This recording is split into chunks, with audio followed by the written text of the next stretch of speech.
ETF index mutual funds నేర్చుకుని stock మార్కెట్లో రాణించాలనుకుంటున్నారా? వెంటనే ఈ నెంబర్కి కాల్ చేయండి. నమస్తే, welcome back to Suman TV. Present మనతో పాటు ఉన్నారు ఎనలిస్ట్ మందర్ కృష్ణారెడ్డి గారు.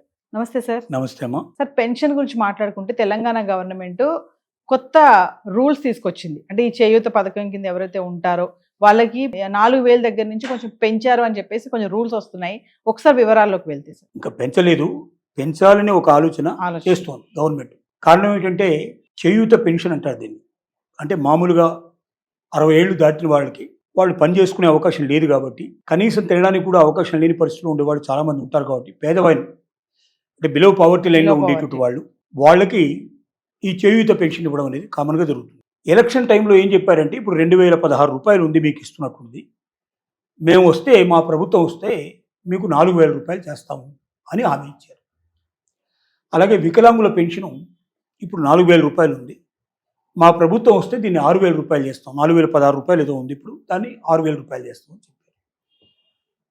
అలాగే చేనేత కార్మికులకి, ఒంటరి మహిళలకి, ఈ కేటగిరీలో కొంతమంది ఉన్నారు వరుసగా, వీళ్ళందరికీ ఈ చేయూత పెన్షన్ అనేది ఇస్తున్నారు. ఈ చేయూత పెన్షను 4,000 రూపాయలు చేయాలని ఇప్పుడున్నటువంటి తెలంగాణ గవర్నమెంట్కి ఉన్నప్పటికీ ఆర్థిక పరిస్థితులు పూర్తిగా అనుకూలంగా లేవు. దానికే వెనక ముందు ఆడుతున్నారు. అయితే లేట్ అవుతున్నా కొద్ది ఏంటంటే ప్రజల నుంచి ఒత్తిడి పెరుగుతోంది, ప్రతిపక్షాల నుంచి కూడా ఒత్తిడి బాగా పెరుగుతోంది. దీన్ని అదనుగా తీసుకొని ప్రతిపక్షాలు కూడా ఇస్తానన్నా ఇవ్వలేదు కదా, అడగండి మీరు అని చెప్పి జనాల్ని బాగా ముందుకు తోయడం జరుగుతుంది. కాబట్టి ఒకటేసారి 2,000 రూపాయల చొప్పున పెంచితే ఇంకా కొన్ని 100 కోట్లు ఎక్కువ పెట్టాల్సిన పరిస్థితి ఏర్పడుతుంది ప్రతి నెలకు కూడా. అందుకోసం గవర్నమెంట్ ఏం ఆలోచిస్తుందంటే 500 రూపాయలు ఒక సంవత్సరానికి చొప్పున పెంచుకుంటూ పోతే 4 సంవత్సరాల లోపల అది 6,000 రూపాయలకు, అంటే 4,000 రూపాయలకు వస్తుంది అనేది ఆలోచన. అయితే మరి ఇంకా ప్రభుత్వం ఉండేది ఎంతకాలం? ఆల్రెడీ 2 ఇయర్స్ అయిపోయింది, ఇంకా 3 ఏళ్లే ఉంటుంది ప్రభుత్వం. కాబట్టి 3 ఏళ్లలో 500 చొప్పున పెంచుతానంటే 1,500 అవుతుంది, అనుకున్నది నెరవేరుతుంది. కాబట్టి మొదటి 2 సంవత్సరాలు 500 పెంచి చివరి సంవత్సరంలో మేము 1,000 రూపాయలు పెంచుతామని చెప్పి చెప్పాల్సిన పరిస్థితి ఏర్పడుతుంది. తర్జన భర్జన చేస్తున్నారు. దీని గురించి పూర్తిగా సబ్ కమిటీలు వేశారు, మంత్రివర్గ ఉపసంఘాలు కూర్చొని మాట్లాడుతున్నాయి, మేధావులతో చర్చిస్తున్నారు, ఆర్థికవేత్తలతో ఆలోచిస్తున్నారు. ముందుకు వెళ్ళడం ఎలాగా? నెలకి 100 కోట్లు అంటే సంవత్సరానికి చాలా పెద్ద ఎత్తున భారం పడుతుంది. ఇప్పుడున్న పరిస్థితుల్లో కొత్త భారం ఏది తీసుకోగలిగేటువంటి పరిస్థితుల్లో ప్రభుత్వం లేదు. కానీ ప్రజలకు హామీ ఇచ్చారు, హామీని నెరవేర్చకపోతే నెక్స్ట్ మళ్ళీ ఎలక్షన్లో వచ్చే అవకాశాలు లేవు. కాబట్టి వచ్చేసారి కూడా ఇదే ప్రభుత్వం కంటిన్యూ కావాలి అంటే, ప్రజలు ఓట్లు వేయాలంటే ప్రజలకు ఇచ్చిన వాగ్దానాన్ని నెరవేర్చుకోక తప్పదు. కాబట్టి ఉన్న అంత అవకాశాల లోపల ఒకేసారి మొత్తం పెంచకుండా ఈ 3 సంవత్సరాల లోపల పూర్తయ్యేటట్టుగా మొదటి 2 సంవత్సరాల లోపల 500 పెంచి చివరి సంవత్సరంలో దాన్ని మిగిలినటువంటి 1,000 రూపీస్ పెంచితే భారం తక్కువ అవుతుంది.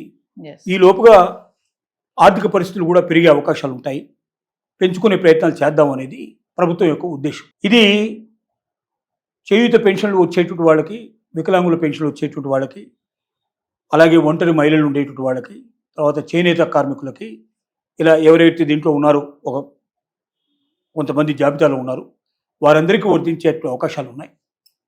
ఏదేమైనప్పటికీ ప్రభుత్వం ఒక చిన్న శుభమైనటువంటి విషయాన్ని చెప్పింది, సంతోషకరమైన విషయాన్ని చెప్పింది. కొంత పెరుగుతుంది, something is better than nothing.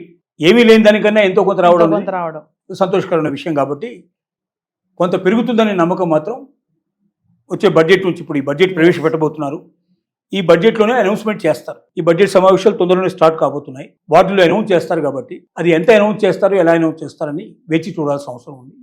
కానీ మొత్తం మీద కొంత హోప్ అయితే క్రియేట్ అయింది, ఎంతో కొంత పెరుగుతుందనే విషయం మాత్రం ఖచ్చితంగా చెప్పడానికి ఒక అవకాశం అయితే ఉంది. సార్, విడతల వారీగా అంటారు కదా, అంటే ఏంటి సార్ విడతల వారీ అంటే? సంవత్సరానికంటే విడతలు అంటే ఏమిటంటే స్కీమ్ లాగా, స్కీమ్స్ మనం మంత్లీ కట్టుకోవడం అనేది మనం అంటాం కదా, స్కీమ్ లోపల మంత్లీ కానీ క్వార్టర్లీ కానీ ఇన్స్టాల్మెంట్ విడతా అంటాం. ఇన్స్టాల్మెంట్ లో అంటే ఒకేసారి కాకుండా ఇన్స్టాల్మెంట్ గా కట్టుకునే అవకాశం మనకెట్లయితే ఉంటుందో ప్రభుత్వం కూడా ఇచ్చే అవకాశాన్ని కూడా అలా ఇన్స్టాల్మెంట్ లాగానే మనకు విడతల వారీగా చేయడానికి, ఒకేసారి చేయలేకుండా సంవత్సరంలో ఈ సంవత్సరం ఇంత పెంచుతాము, నెక్స్ట్ ఇయర్ ఎంత పెంచుతాం, మొత్తమే మేము 4,000 అన్నాం కదా, మా టర్మ్ అయిపోయే లోపల మీకు 4,000 రూపాయలు వస్తాయి. దానివల్ల భారం తగ్గుతుంది, అవతల వాళ్ళకు కూడా ఇచ్చినట్లు మాట నిలబడుతుంది అనేటువంటి భువంతో ఆలోచనతో ప్రభుత్వం ముందుకెళ్తుంది. ఎస్. అది జరుగుతున్నట్టు విషయం. అంటే చేయూత పథకం కిందకి వచ్చే వాళ్ళంతా కూడా బిలో పోవర్టీ లైన్ కింద ఉన్న వాళ్ళే వస్తారు కదా సార్? Below poverty లైనే. ఎందుకంటే అందరికి ఇవ్వడం అంటే సాధ్యమయ్యే పని కాదు కదా. ఎస్.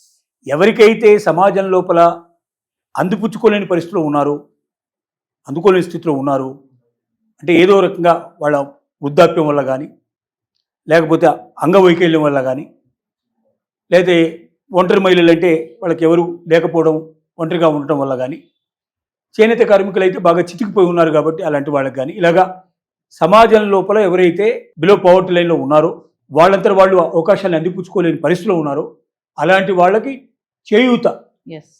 అవకాశాన్ని కల్పించడానికి ప్రభుత్వం ముందుకు వస్తుంది. Thank you sir.